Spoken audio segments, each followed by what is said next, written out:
Good evening, councillors and officers and visitors. Welcome to the Environment and Infrastructure Committee meeting. I shall read out a few house rules before we crack on. Fire evacuation process for the evening meeting.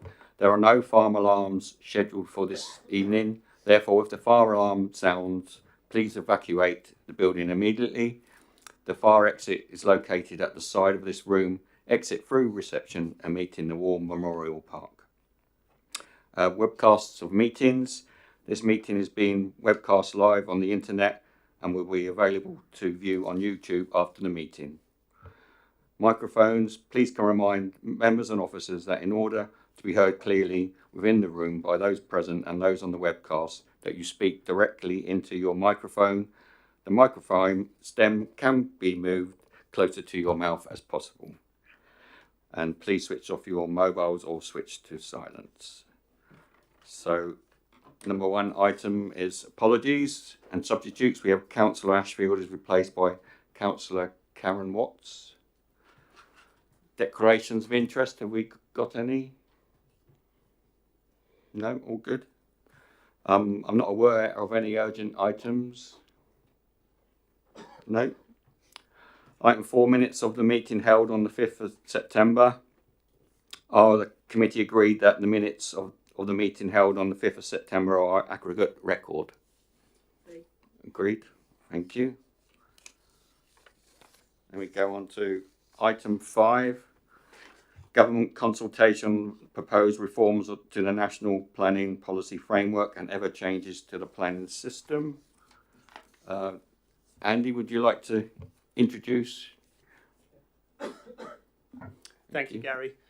So my speech tonight was supposed to be very different. The original aim of this evening was to give you, as members of the E&I committee, an opportunity to share your views on our updated spatial strategy. We then finalise our local plan documents ahead of going to full and final public consultation, known as Regulation 19 consultation, at the very beginning of 2025, with around 700 new homes a year allocated for the first 5 years of the new plan period. But we're not going to be debating the spatial strategy this evening, and that's because the government has decided that it wants to change the National Planning Policy Framework, the NPPF, the rules that govern how we and other local authorities develop our local plans. The government's consultation on the new NPPF closed recently. You've all seen the administration's response to the proposals, and I don't think there's any doubt about our views on the changes. There is, however, considerable doubt about what happens next. Will the government allow us to continue with our existing plan as we've currently drafted it? Will we be forced to accept a higher housing number? When will the new rules come into effect? The uncertainty is uncomfortable for all of us. I get that. I feel the same. It's my job to take this forward, and I don't know what the rules are. We all want answers. Unfortunately, I don't have all of the answers for you this evening. Even officers, for a change, don't have all of the answers. But that said, I'm very happy to listen to your views, to discuss and to debate whilst we wait for the government to tell us what happens next and to give us the clarity that we all desperately need. So over to you. Thank you very much. We have some visiting members of the public and visiting councillors. Alan Forbes, would you like to come forward and speak? You've got 2 minutes. Yeah, thank you. Thank you.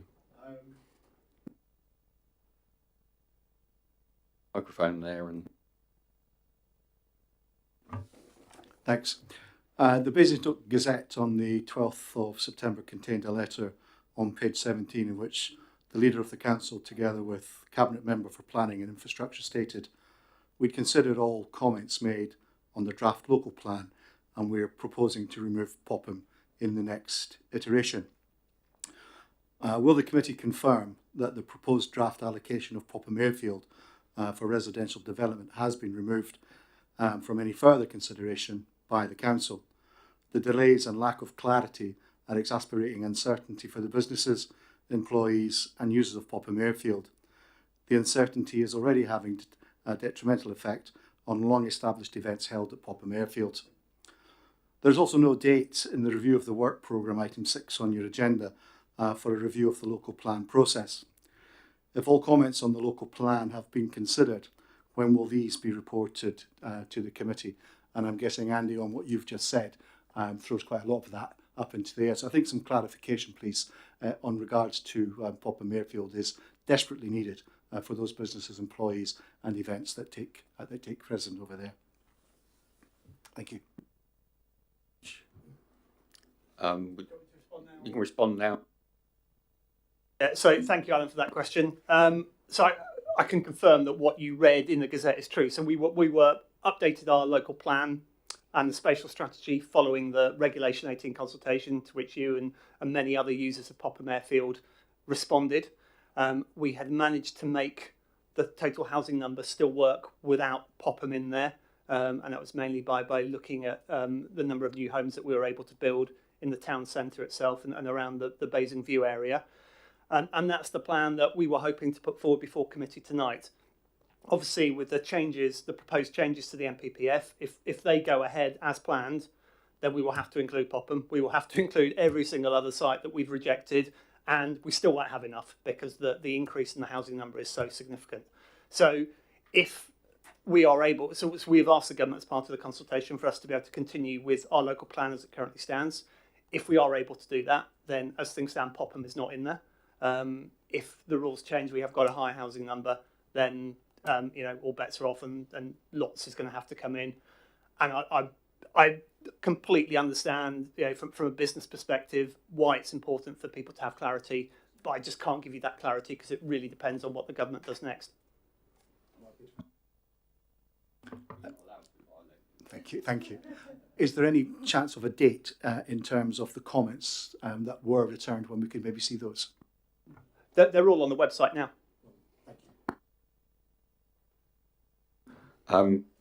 Colin Phillimore, Councillor Phillimore.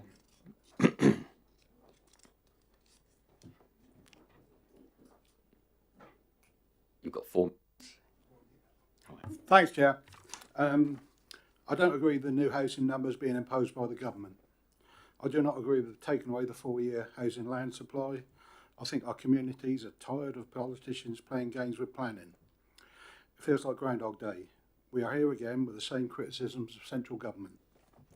All those years in Basingstoke, two decades that we have suffered from speculative development. All those years that we have seen sites develop which communities did not want. Housing that is too expensive and doesn't meet local needs. Only 140 affordable houses built by the Tories in their last year in power. Only 14 social rented homes. Now that's a scandal. I'd hope the new government might learn from previous mistakes by previous governments, but regrettably they look like they will continue with top-down rules imposed upon us. Whether it's Gove or Rayner, it's central government misunderstanding the needs of our communities and thinking it can micromanage planning from on high. There are enough games being played nationally, we do not need them locally as well. For 2 decades, communities like Overton and Whitchurch have not had the infrastructure we needed. It's no good the Tories crying wolf now. You had 14 years in power nationally and locally. Conservatives cut, Conservatives did not invest. They left us without doctors, teachers, and the investment in roads, water, electricity we needed. They made the rules.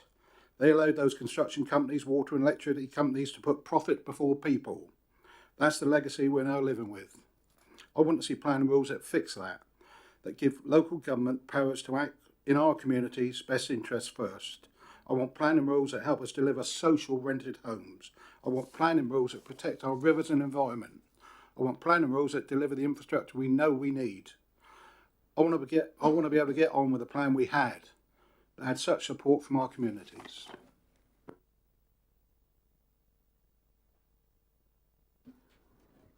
Paul, would you like to?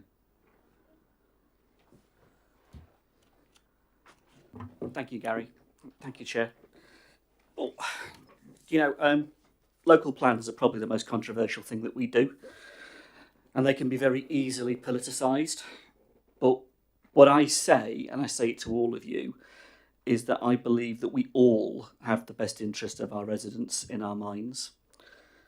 Where this becomes a battle between us, the government wins. Doesn't matter who's in government, but they win and our residents lose. Because the real battle is actually between us and central government on behalf of our residents. That's the real battle that we actually have to fight. So we have a choice. and I choose to do the right thing by our residents. So in February, after the consultation of the Regulation 18, which was excellent, over 7,000 responses received from over 3,000 representations, that is excellent feedback. We had a plan ready to go. We had a plan we were working up. The policy framework was supported. The spatial strategy made sense and pop-up had been removed. Manydown as a garden community, a garden village, a new settlement was within the proposals. And we were seeking support from the government to continue the investment in Manydown as has been provided and supported by previous governments. We'd been consulting and now we've got around over 40 parish councils in conversation with them. We had a figure of 700 homes as the desired figure, the figure that worked, that was reasonably sustainable in the context of all the infrastructure debate we're having. But that wasn't the figure because Gove had given us a figure of 828 and now Rayner has given us a figure of 1194. That's 5,500 extra houses on top of the plan we already had. Not 10,000, not 20,000, not stupid figures like that, but 5,500. And that's enough to have the impact on our residents that they don't want. That's the figure we have to hold in mind, and that's a very serious figure.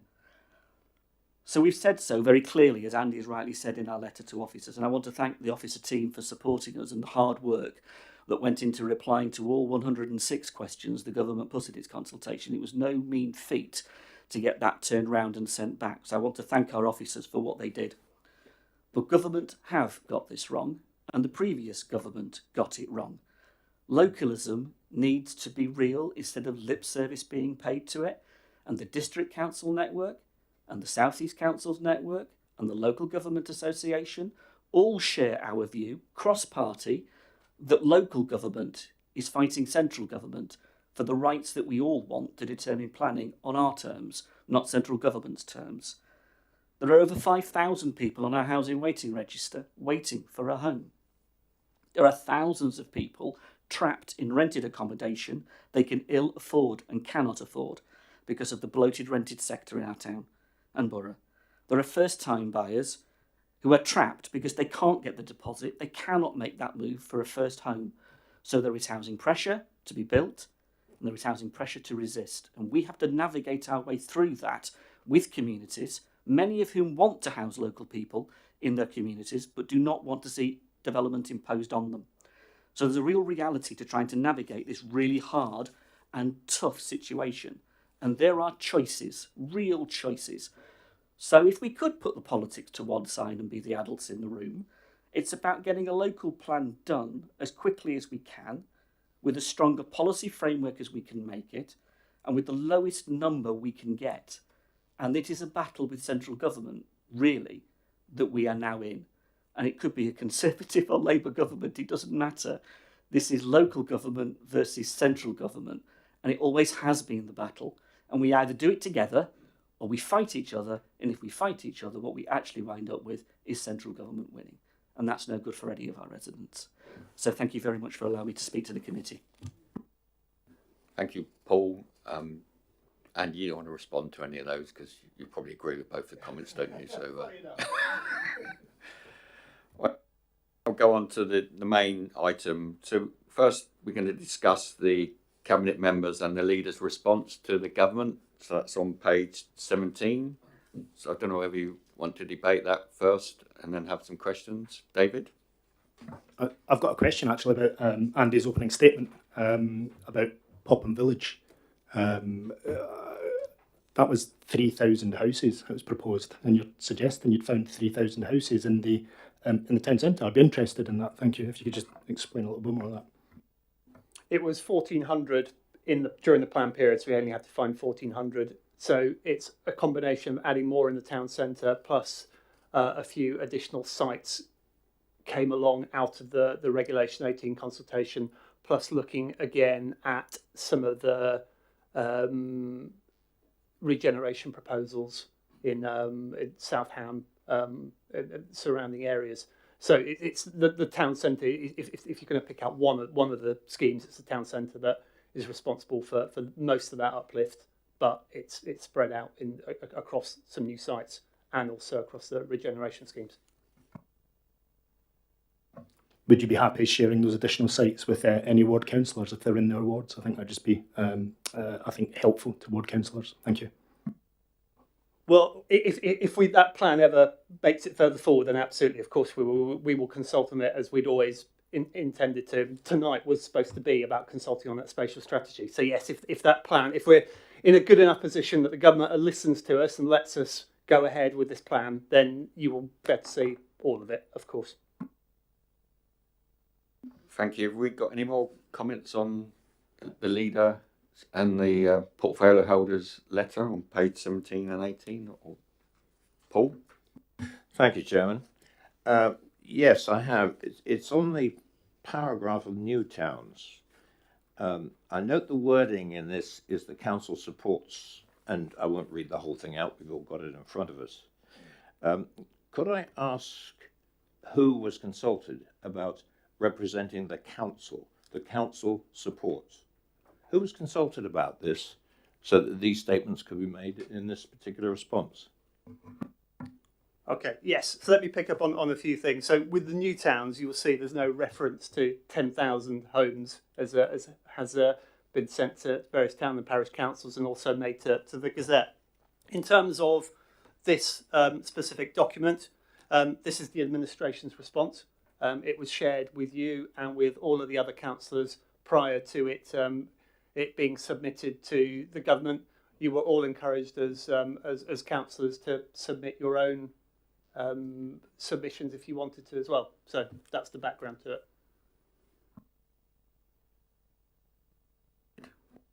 Thanks. 10,000 figure is Labour national policy for their new towns, and unfortunately I think what you have done is you've put your hand up and you've waved.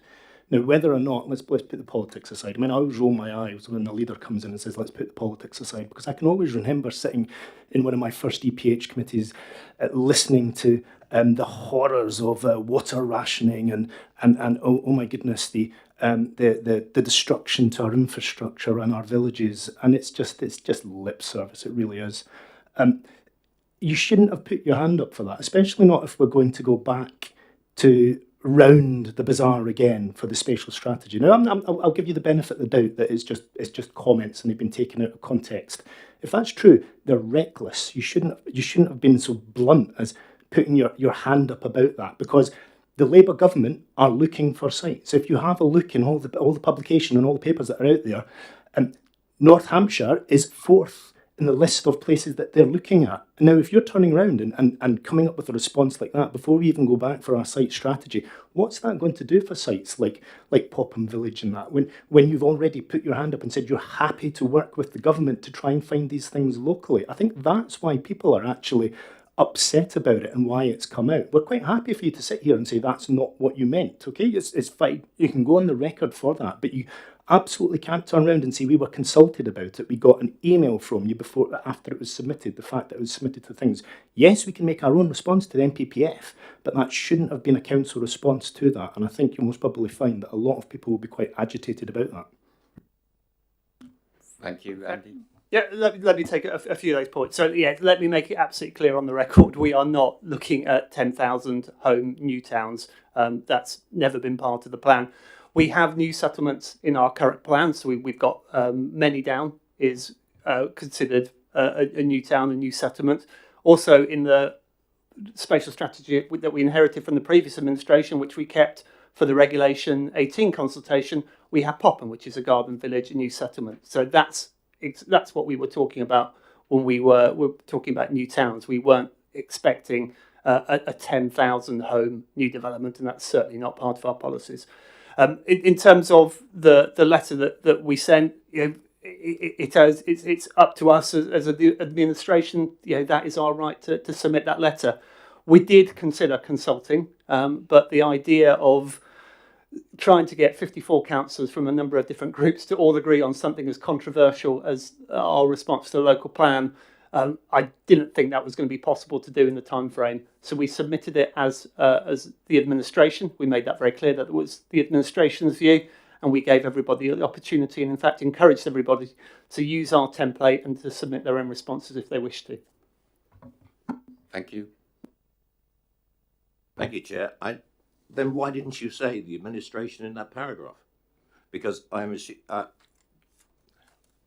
correct me if I'm wrong, the administration of this council involves the Basingstoke Independents, I'll get the group wrong, plus others, but excludes the Labour group.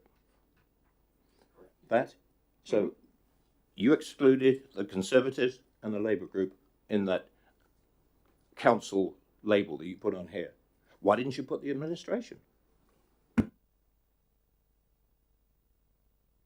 I'm not quite sure why we're talking about semantics here. Whether we say the council or the administration, this is our administration's view. If you disagree with it, you have an opportunity to submit your views. It'd be interesting to see if you did, as a local Conservative group, actually submit a response. Good. Yes, we did. Any other members want to talk about the leaders and the portfolio holders letter, or should we move on to David? I would be interested in the committee's views and the thoughts of new towns. Manydown and Popham Village isn't a definition of a new town from what the NPPF consultation was about. A new town in the NPPF consultation is one of Labour's new 10,000 home towns, much like Milton Keynes. Now, they're the new government. That is their position to deliver that if they want to. But what's the other councillors' thoughts on that? Would you be happy with new towns, Labour new towns in our borough? Oh, can I, before we throw it open, to my knowledge, and please do correct me if I'm wrong, Dave, that there isn't a definition in the NPPF that a new town is 10,000 homes. Do other members want to comment on this, or should we move on? Yeah, Michael? I think, like anything, if there's a locally identified need, then it should go ahead. And that's as simple as that, really. I think that's what that paragraph was trying to get at. You have interpreted it differently to me, but I think what the cabinet member and the leader have tried to do is say we would welcome the opportunity to have a discussion, see if there are any locally identified needs, any local sites that we can identify to build a new town on. It's better to have that conversation than not be part of it and have it imposed. So it was an invitation for a conversation, not an invitation to pick and choose specific sites. That's how I've read it. Clearly, there's a different view held across the room. As for the semantics of the council versus the administration, you seem to have had issue that they're speaking on behalf of all councillors that aren't. I did just hear you ask, did we submit a Conservative group response to this consultation, and you didn't know, but it's been submitted on your behalf as well. So I expect you to go and complain to your group leader that they've submitted a response on your behalf without consulting you, Paul. If you don't make that complaint, then I think a hypocrite might be a good word to describe you, but that's just a specific... I'm sorry, Chair. Would you ask that councillor to take that remark back? Absolutely.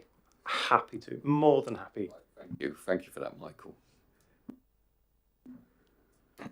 Thank you, Chair. I think most of us may have been to conferences of late, and I attended ours in September, and I know that you've had one recently. And I've heard a lot of consensus from many politicians across the whole political divide about their opposition to what the government are currently proposing. Now, one of the very interesting discussions that I went to was from outside organisations that haven't got political bent as such, i.e. they aren't our political groups or your political groups, but outside people. And there was lots of discussion, not just about new towns, but about new villages. And again, there is no definition of that, but again, they're talking about villages that have all the necessary infrastructure that many of our villages currently don't have anyway, to actually try and deal with some of these issues on a smaller scale than maybe a new town.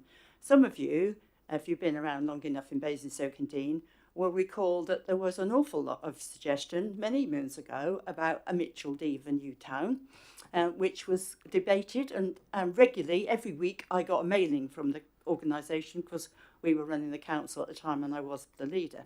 And again, that disappeared into the ethos and obviously it didn't get delivered. But you can't say that there aren't new towns in this country that have proved successful. Milton Keynes, for example, that were all part of the new town initiatives. Basingstoke and Deane itself is only the size it is because we were a London overspill. And we developed at that time, and we got that infrastructure coming along with it. I'm not suggesting that we have London overspill, because I don't know that there's any need for that now, and where are we going to put them? But there are things that come along, and sometimes they're the right things and sometimes they're not. Now, if you read 2.7 paragraph, it doesn't actually say that the council's letters are actually from anyone other than the administration and the technical response from officers. So I think, you know, the terminology we can argue about, the paperwork's gone in, the government are going to read it. Whether they will take any notice of anything we've said, anyway, is another question. But it went in, and you did have the opportunity to comment on. Thank you. Thank you. David? Thanks. It was interesting to hear others' comments. And I think that's the problem, because it is so... It is so woolly and not defined, but the fact that it says Newtown, and Angela Rayner has been quite public about what Newtown means and 10,000. And the other thing as well is that the Labour government's Newtown scheme does not address a local need. You get national funding, and it's over and above what comes up in your local plan, because it's the target. I mean, we all agree we have to build homes. Okay, we all agree that. Nobody's turning around and saying we stop building homes. I think, going back to what the leader said and what Councillor Howard Sorrell said, though, it's absolutely about looking at our immediate local needs first, which is what the local plan was derived to do. London overspill, I absolutely get the fact that Basingstoke has grown from that, and people will always migrate in and out. I can't turn around and you know, I mean, I would be the biggest hypocrite going. Do you know what I mean? As you can tell from my accent, I'm not Basingstoke born and bred. So absolutely, it's about building homes for people to coming in, and our first need. The new town isn't that, though, and that's absolutely what we need to focus on. Now, I heard what Andy said, and I appreciate, Andy, what you're saying, and clarifying that. I just think it was we've most probably left ourselves a little bit of an open goal there with that response to government from that, because new towns from the NPPF thing is absolutely all about Angela Rayner trying to get her housing number down that she's said nationally, not locally. Thanks. Thank you. So we've got no more questions or speakers on the leaders and the portfolio holders' letter to the government. Now going to the technical report. Jenny, would you like to provide some background on your technical report, or no? Is what it is. Yeah, I think you're right there. Have the committee got any questions for Jenny, or to make any comments? Sean? I just want to clarify the implications due to the reforms of the MPPF. So does it mean that we'll have to go back to the start and go for a call for sites, a new special strategy again? And then will this mean that whilst we're redoing the Reg 18, that we'll be open to speculative development for the next possibly 18 months? So yes, unfortunately, the answer is yes to both of your questions. So as things stand, if we were required to build the 1,194 homes per annum for the whole plan period, we do not have enough sites currently, even the ones we've all, as a cabinet and as a committee, rejected in the past. Even if we put them all in, we would not have enough homes to take us through the threshold over that period. So yes, if that happens, we would have to go back for a call for sites, go back to Regulation 18, Regulation 19, and keep going. The slight advantage we've got this time, obviously, is that we've already debated extensively the plan policies. So hopefully we won't have to go back and debate those to quite the same extent. But certainly the spatial strategy would have to start completely from scratch. The supporting evidence that goes behind it, the transport assessment, the water cycle study, everything else that goes behind that would have to be completely restarted. And you're right to suggest that that is going to be a lengthy process. It's probably a year and a half, 2 years to get all of that done, and that's going like the clappers, because obviously we want to get on with it and we want to get back to the position we were before. And unfortunately, you're right. Yes, as things stand, we would lose the 4-year housing land supply threshold. We would go back to having requiring a 5-year housing land supply, which we don't have, and which we are unlikely to have whilst we're building this up. So it would unfortunately be a developer 3-for-all during that period, which is why we've pushed back really hard. So probably the two main strands of our response to the government consultation is, one, let us get on with our plan. We've got so close. We are months away from Reg 19 consultation, so let us just get on and do it. The second one is, if you're not going to do that, at least let us keep our 4-year housing land supply protection, because if we have to go back to scratch, you're going to penalise us twice. A, because we're going to have to hire a number in the new local plan, and B, because we're going to have the speculative development whilst we're doing that.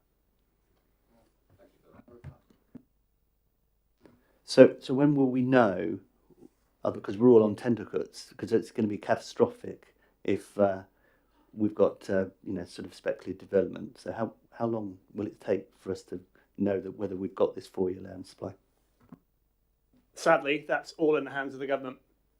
When the process initially started in the summer, in July, when this was announced, the government made it clear that they wanted to move very, very quickly, get it all done before Christmas, and it almost suggested that it would be a bit of a token consultation, and they go through the comments very quickly, and then introduce a new MPPF.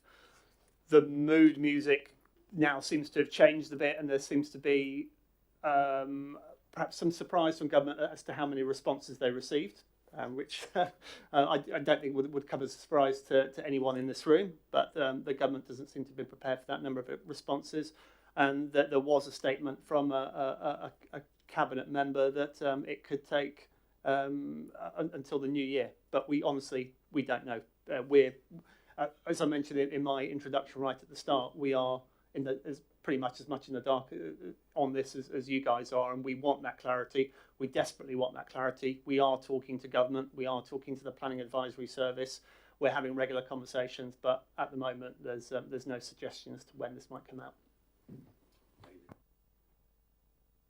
Thanks, Andy. I just want to say thank you to Jenny and the officers for the work that they've done in this. I absolutely get it's not easy, and there's a lot of technical detail there, and you have to deal with councillors acting like children, really, at times, and I think that's really the point of what this is. I can't remember what committee I turned around and I said it at, that it'd be quite good to review how this local plan process went, because quite frankly I think it was an embarrassment to our residents, and what I want to get away from is the grandstanding. I'm looking at you, Paul. I know you're nodding your head there, but yourself and Councillor Cubitt in particular, and Councillor James, I think most probably, and Laura James, the three worst at attacking without actually wanting to work together. And for you to come here and sit and say you want to work together, well, I tell you what, I do want to work together. I want to change how we do this process so that we don't have that. So we don't have the grandstanding from the Conservatives, from Labour, from any of others, and that we do look to work together, because we do have to deliver this local plan. Because if we didn't have the games, if we didn't have the ridiculousness of supporting Labour's motion to pause the local plan, then do nothing with the pause, you know what? We'd be in Regulation 19 right now. And I think that's a sad state of affairs. It's been game playing that's got us this far. We've had councillors standing up and saying we're going to have water rationing within the borough. The water cycle study is not fit for purpose. Question in there, David. No, I know just a bit of a statement there. there. I guess the question, Gary, is how do we, as a committee, look to shape that so that we take the games out of it and we take the grandstanding and we work together, I think, to sit and do that, because we do want to work together with you. Thanks. Basingstoke deserves better. I'm new. I'm new here, and always got a queue. Sorry, go on. David. Sorry. Thank you, Chair. It's aimed, I think, maybe to Jenny and to you, is that currently we have a bow wave of approved housing permissions. I don't know what it is at the moment. I know when I chaired DC, when I left it into the mayoral cycle, it was about 6,800. And I want to know that how is that at the moment, because that should give us a bit of a head start with anything, the new numbers come up, because we don't want the standing start. I couldn't agree with you more, because you're starting from almost a period of zero. But we do have a certain amount of permissions, and we can take that into account and make it as a smooth start up into whatever numbers we end up with. Do we have an idea of those numbers, and has that been calculated? You can make some assumptions to see how it works. If, say, it's going to be another 18 months, maybe 20 months before we can actually get to Reg 19, that we know where we're starting from. I'll answer this one briefly to give Jenny a bit of time to dig out the number. But yes, you are right. We have got, I think the figure is somewhere, it's not far off what it was, that you've quoted what it was when you were chair of DC. And unfortunately, as a local authority, any local authorities in the country, we have very little powers to compel developers to actually build out. One of the things that we did mention in our consultation was a suggestion to government that actually they start charging council tax on every home that hasn't been built, which has a twofold effect. One, it gives a very strong financial incentive to developers to start building out when they get planning consent. And secondly, it helps us financially as well if they don't. So it's sort of a win-win situation. The outstanding planning consents are counted as part of the local plan, because we look at, we make assumptions with following conversations with developers about when we expect those new homes to be built, but we can't hold them to it. So if they decide to delay beyond that, that is their right, and we can encourage. Has that given you enough time, Jenny? Do I need to continue on with a longer answer? Thank you. I thought it was 7,500 planning permissions we had, but yeah. If I could just make one other comment. In the last local plan, if you look on, and the page number escapes me, it's about page 35 or 36, we have a delivery schedule against the local plan. Now, the delivery schedule is what the council decides the rate of build per site. Now, going on that, we can't control the developers, absolutely, but that was our best guess, and that delivery meets up with what the planning inspector wanted to see, that proves that the plan is deliverable. Yes. It failed about year 2 of 15 years, and there's nothing you can do about it.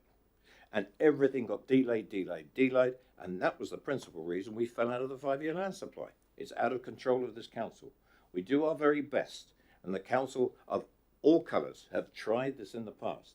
The last Labour government, unfortunately, they had the top-down approach they're about to reinvent again, which I think takes again any control out of the local authority, which is a great shame.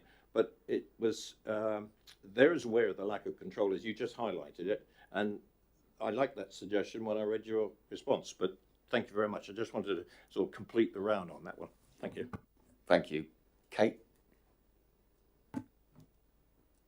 Thank you, Chair.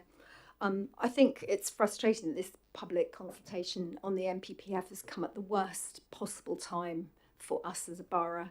The massive uplift in proposed housing target is just devastating. I'm very pleased to hear, and I'm going to be as diplomatic as I can, that there's a desire for collaboration across the chamber on this going forward. One of the things, transition arrangements will be just critical for us. I got literally everything crossed, and I certainly put in my own consultation response. I'd actually really like the members of the public and this room to understand, if we have this, the cost implications of rerunning all of this, the evidence base and everything else, because of the government's proposed changes. We do actually have a number in the technical consultation, which I think Jenny is probably Joe might beat to do it. Page 25, Joe's beating you to it again.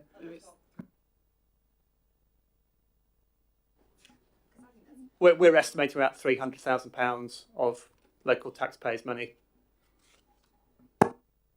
I'm actually surprised it's that low. I think it may well come in higher than that. I'm sorry to say. You probably haven't included the defence in planning applications as well, have you?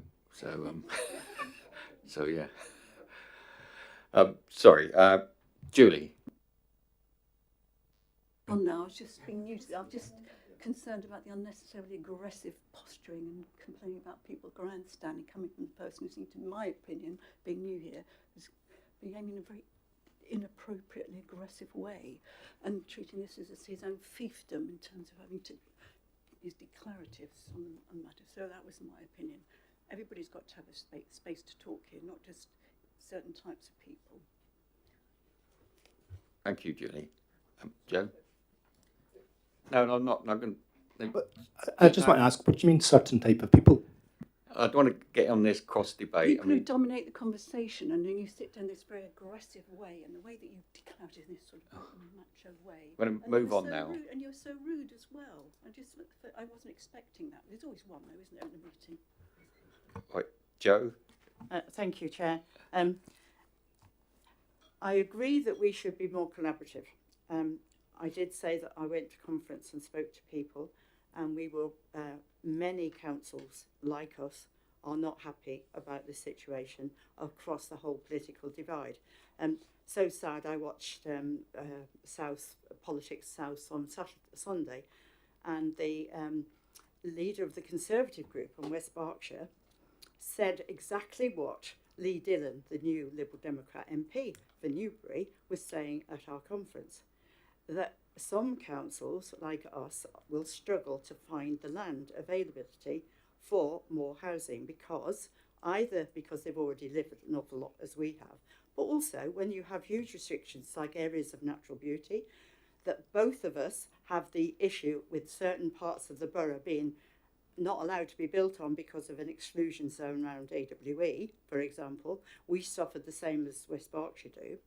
There was also lots of suggestions about cooperation across borders, which again, I think we should explore, and it's mentioned in the technical response. I would say that to the officers, the technical response is absolutely fantastic. I have highlighted lots and lots of information, and I would recommend everybody to keep that information when you get approached by other people as to why we're saying what we're saying.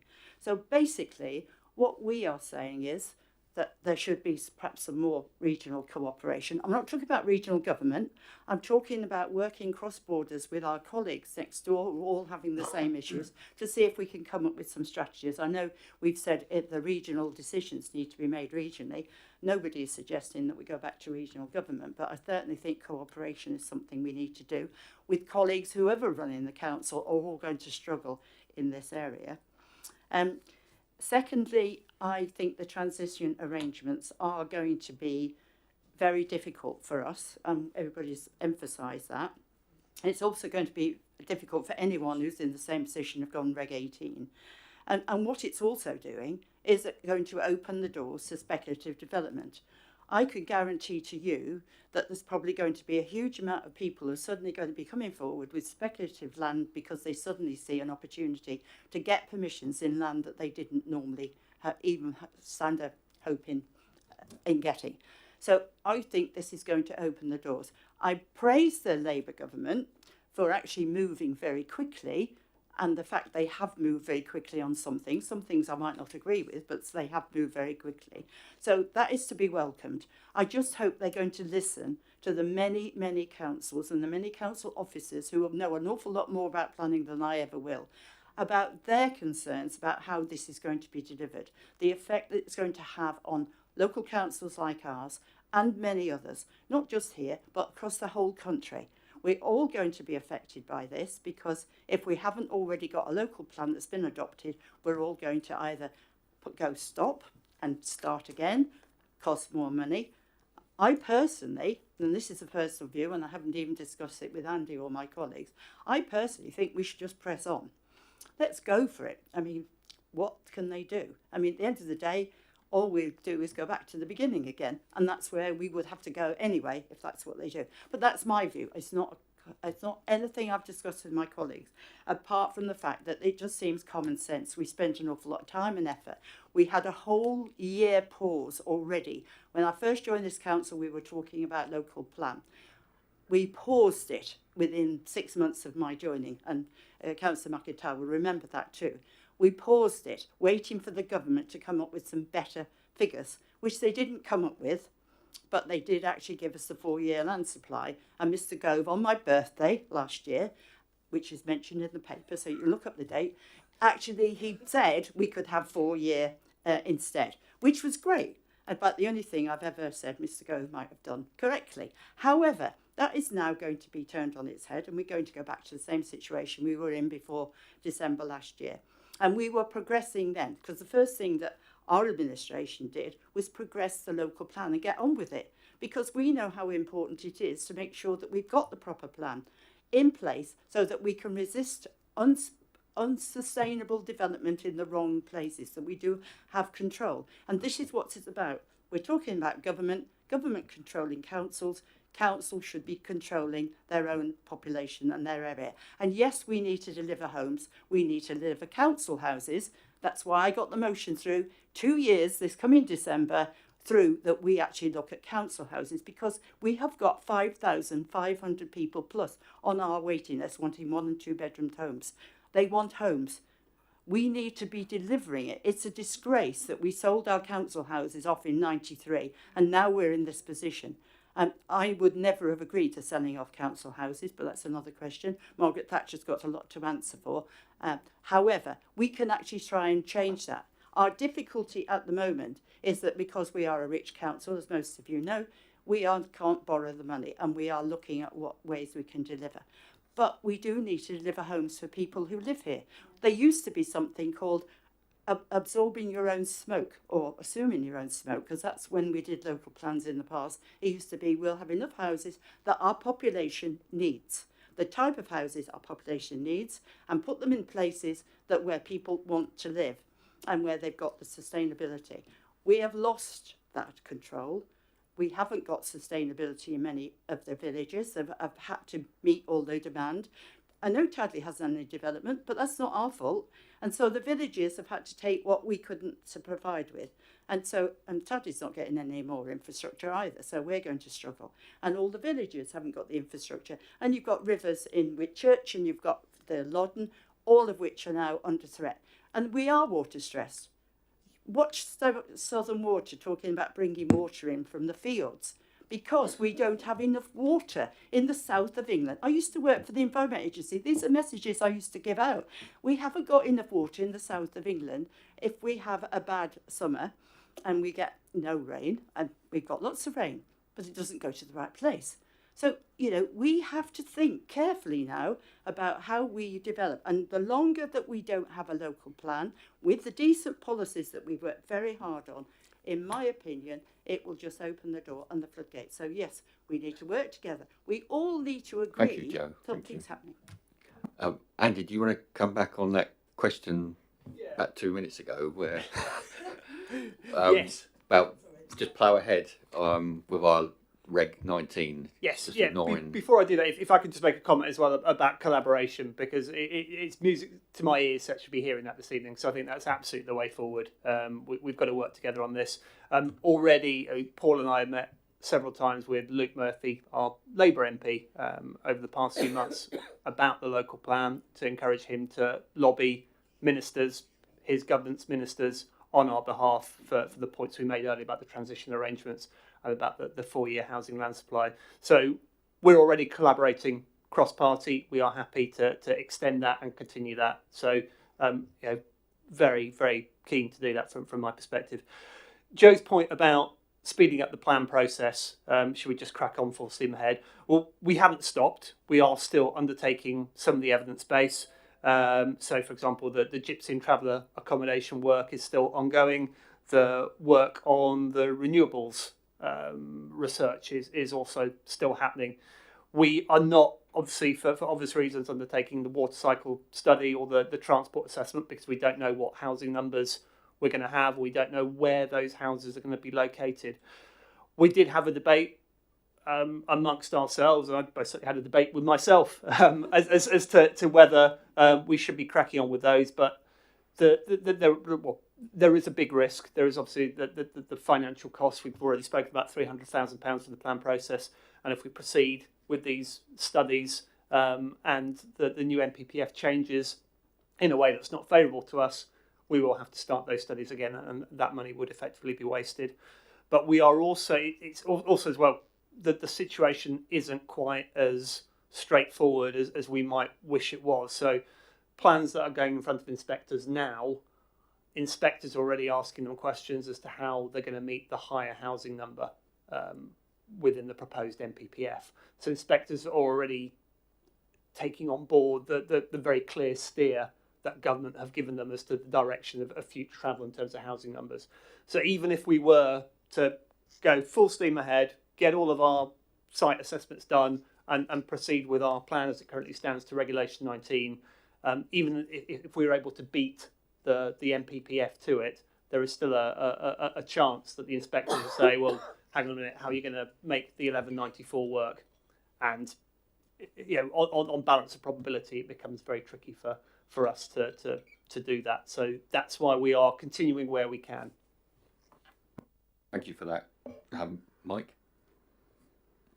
Thank you, Chair. The staggered approach that we were going to take, can we still take that if the new numbers get imposed? So instead of the 1194, can we lower it for the first 5 years? Because that seemed like a really good way to do it. And if we're screwed either way, then at least we can try and let the infrastructure catch up.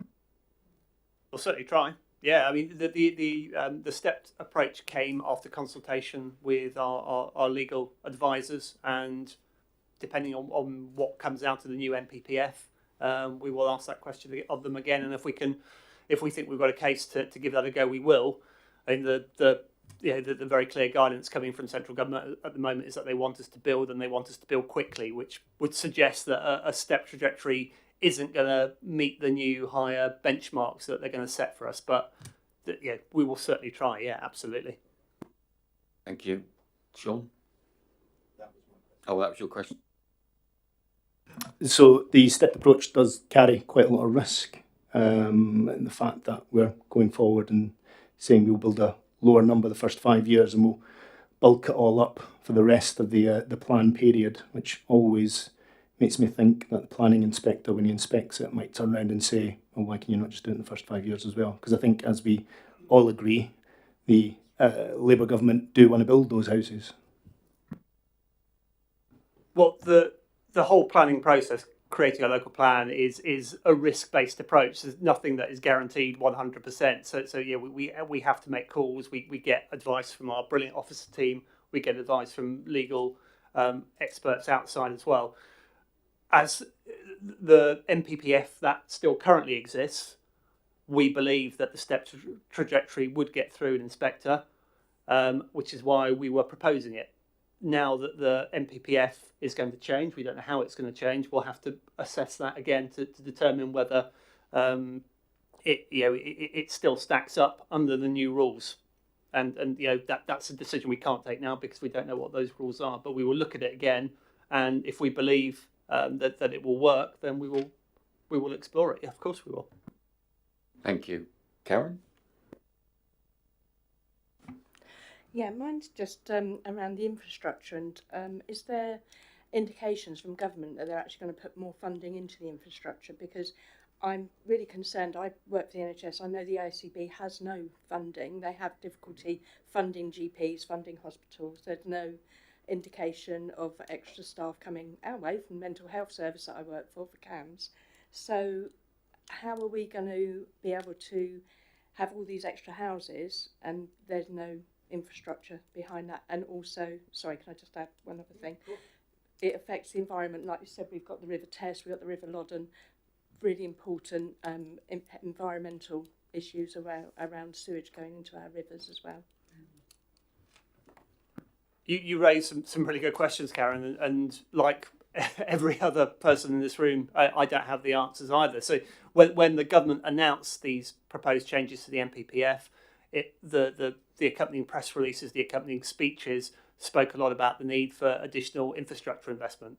And then I think within a few weeks, the Chancellor announced that a lot of infrastructure projects were going to be put on hold and reviewed, including plans for our own hospital. So how do you square the two? I don't know. We await more direction from government, but absolutely, even with the current plan as it stands at the moment, we need significant additional investment in our infrastructure. I think we all agree on that, whatever party we represent. If we're going to go up to 1,100, almost 1,200 new homes a year, then that infrastructure requirement increases significantly. And there is no indication at the moment in the current NPPF or in terms of what the government's doing more broadly that the funding is going to be there for all of this. So I await, just as you do, for more clarity and hopefully some good news on that. Thank you. Have we got any more on Michael then? Thank you. Worst case scenario, we lose our ability to make planning decisions for ourselves. It gets handed off if we can't deliver on the number of housing. Have we got far enough through the process that if that scenario happens, the new policies that we've chosen to put in the new plan will be considered by the inspector? Because the inspector still has to look at local policy, I think, if they're making decisions on our behalf, if we were to lose. So our new policies, because we spent loads of time on that, there's loads of green energy stuff that I'm really keen on personally. So it's, I just want to make sure that, yeah. So the closer we get to adopting the full plans, the more weight the new policies have. So the fact that currently we're post Reg 18 and getting very close to Reg 19 means that those policies have more weighting than they would do if we were to restart the process again. I'm looking at Jenny as I say this, but I suspect that if we do have to go back to a call for sites, then our current plan, which currently exists, will go back to having sort of 100% of the weight, and therefore we will lose a lot of the good work and a lot of the additional protection that our policies, our new policies, provide. Jenny's nodding, so I think, yeah. Sadly, yes. Yes. I mean, again, I completely agree. I think we're all on the same side here. It's yet another reason why we've asked the government to please. We've got a plan that has been consulted upon widely, both within this committee several times. It's been consulted.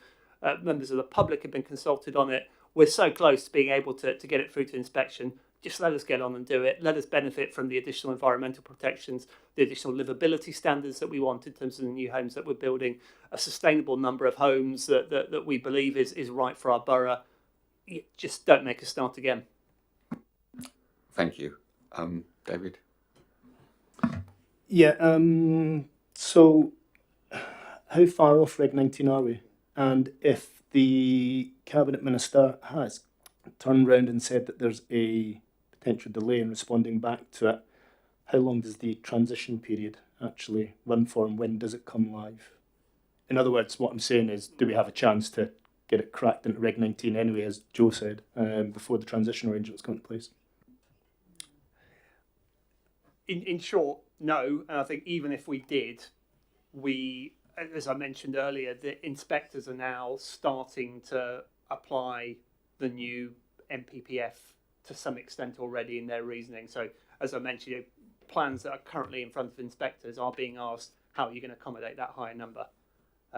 So, for all those reasons, I don't. If there was a good chance of us being able to just go all systems go and putting this forward and beating the government's publication of the NPPF, we would seriously consider it. But even if we were able to do that, we would still be. The inspector would still ask us difficult questions about the 1194, which we currently don't have answers for. So what plans have been challenged on that? Just so I can look up. Thanks. We'll get back to you on that, but yeah. Thank you. Have we got any other members who'd like to add comments or questions to officers and Andy? Sorry, just on that last point, I thought I'd read somewhere, it must be in the consultation, that if you were within 200 dwellings per annum of the target, then you would be allowed to follow through. Is that changed, or is it simply that you're hearing more news?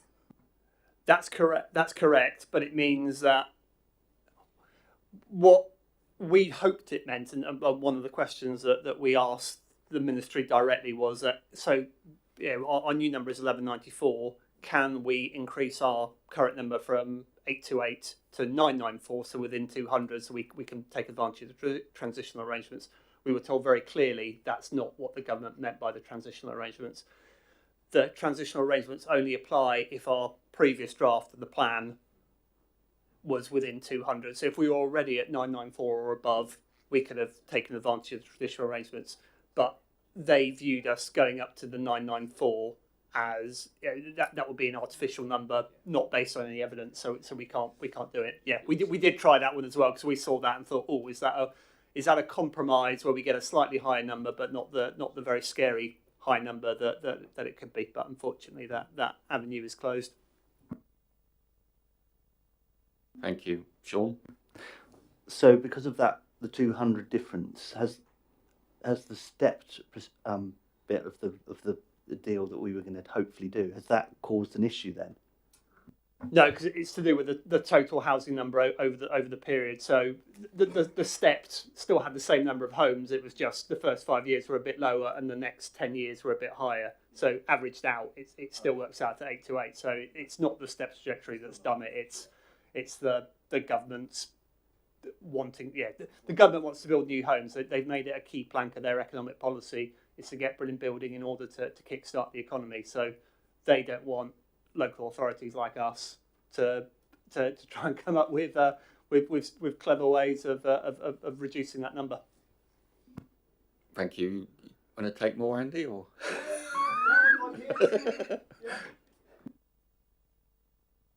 And what has the response been of our new Labour MP for Basingstoke? He said he would go and talk to his colleagues in the Ministry of Housing, Communities and Local Government and see what he could do. Yeah. Yes. Yeah. Obviously to support us. Yeah. Yes. Thank you. Have we got any more comments? If not, we're going to move to the recommendations. Cool. That the contents of the report and the consultation responses submitted by the council are noted. So we all happy with that? Thank you. So we go on to item 6, review of the work programme on page 45.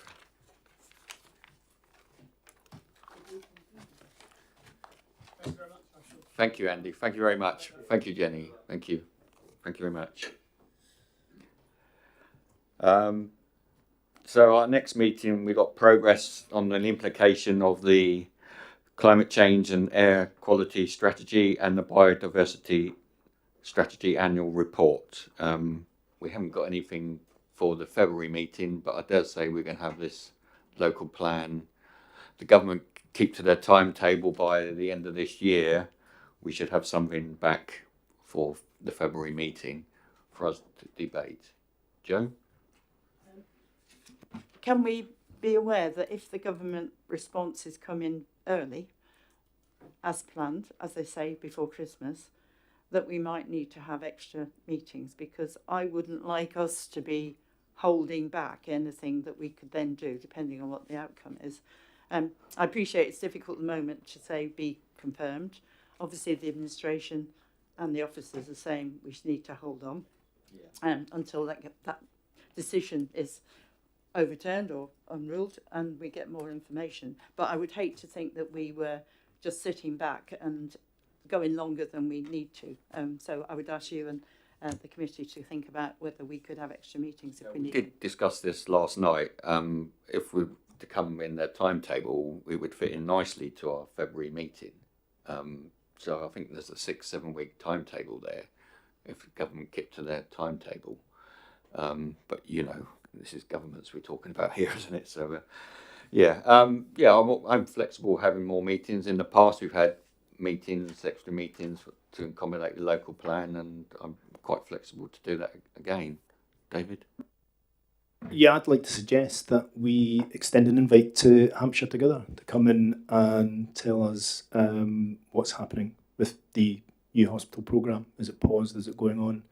I think it'd be quite relevant. I'm happy to submit the work package item if you want to bring them forward. Yeah. Are we part of regeneration, or is that going to keep that separate, Sarah? Or communities rather than the regeneration would. We'll certainly take that away, and if you put that work programme item in, we'll look at where that best sits. Obviously, you know, the provision of health services does impact on some regeneration schemes, but I think that's a much wider single infrastructure issue, isn't it? I'll take that away, Councillor. Just advice, I'm looking at Ellie here. I've submitted a work program request about EV charging points across the borough. I don't know where that one sits. Would committee last meeting? Well, I've sort of gone a bit further with this. Will it eventually come here? Because February looks like a good slot that might slip into. I submitted about a week ago, 10 days ago. Yep, so we have received that and it will come to this committee, but we've got a chairs meeting and vice chairs meeting in October, so we were going to discuss it then, put it on the agenda for the next one. Thanks very much. It's a lot, I think I've made it a lot broader. Anyway, have a look at it and you'll see what I mean about the difference in scope. What items we like to see on our agenda going forward? Obviously, we've got lots of local plan policies that, you know, that are there sitting in the ether, aren't they? Waiting for the go-ahead. And I don't know whether we can review any of those going forward. I mean, they have gone to subcommittees and working panels, but Mr. Chairman, it was said to answer the question that the policies may not actually be changed. I know that they haven't come to a committee for a review. Maybe having as much done before we can move forward might be a good thing. I mean, I'm not hoping that there's going to be lots of contraries, but I think it needs just to be rubber stamped. I'm pretty sure that obviously this committee would like to look at those policies and just rubber stamp them, and then they're waiting and ready. I mean, anything I think we can do to make sure that when we get the go-ahead of the local plan, we are as ready as we can be. And I know an awful lot of work's been done by many other people to actually get those policies up and running. So I would certainly move that we do, if we can, bring them forward for discussion. So something we can look at.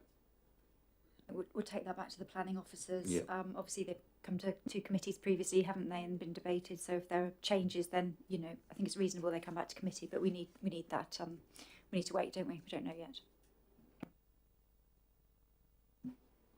Just as a continuation with that, because I chaired the policy committee for the previous local plan, the numbers actually do really impact the policies.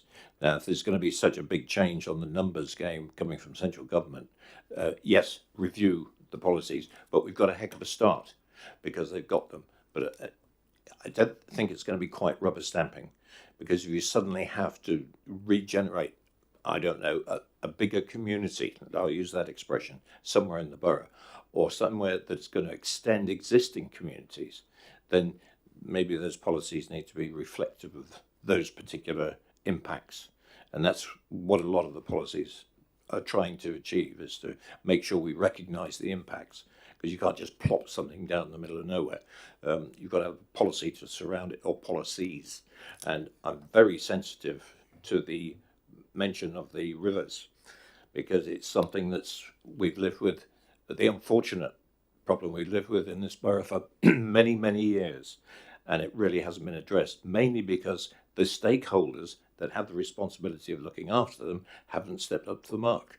We kept highlighting it for decades, and certainly as long as I've been on the council, and that's a kind of frustration. But we have to embed all that into our policies, so we've got a bit of a stick to beat him over the head with. Thank you. We've got a few items there, and if with the local plan, the MPF does come back, we will be busy in the new year. Just one last thing to remind members, on the 27th of November, we've got scrutiny training, and if you can make yourselves available for that particular evening, it would be all beneficial for all councillors. Behave yourself, David. So there's no more ever items. That's it. I thank you very much for your attendance, and see you soon. Thank you. Bye.